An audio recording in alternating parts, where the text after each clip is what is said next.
This is a good wealth building strategy because what you can do is you can use the same 100 grand or the same 500 grand over and over again.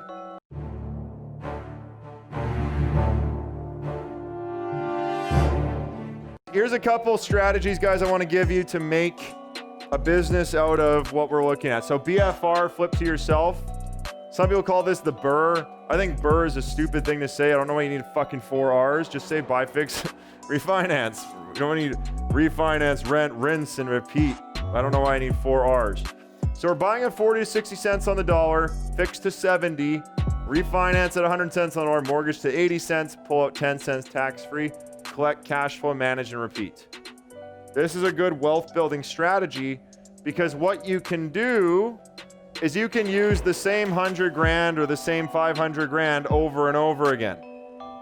So if you have 100 grand, you can turn that into millions of property because you take this 100 grand, you put it into your first house, you raise the value, you put it into a second house, you raise the value. You put it into a third house, you raise the value. You keep doing this forever until the bank cuts you off. So this is the way that people become very, very rich. Yes.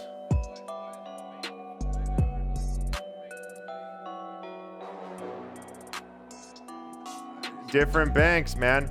Dude, I got mortgages with RBC. I got first lenders, second lenders, all sorts of different lenders on all my different things. And you know, when they cut you off, just go to another one. But here's the thing too.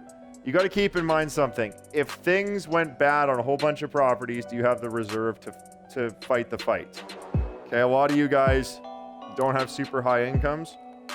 So when things happen, it's not a good tax write-off for it and you don't have the cash.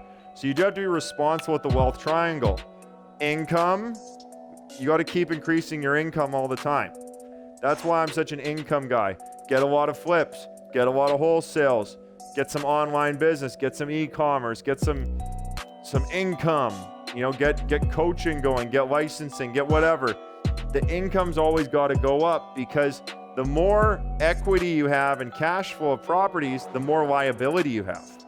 And that's the one thing that we're not thinking about when we do our game here is the debt we're taking on is so much debt and so much buildings and liability. For example, if I take on 50,000 square foot building, that roof, what do you think it costs to replace that? It's probably $150,000 minimum for a crappy roof, 300 grand for a good roof, right?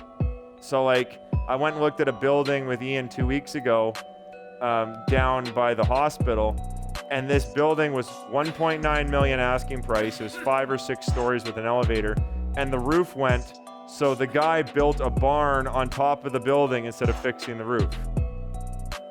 Yeah, like a fucking barn, dude. Like you could put animals in it. A big metal barn instead of fixing the roof because it's cheaper to build a barn than fix the roof.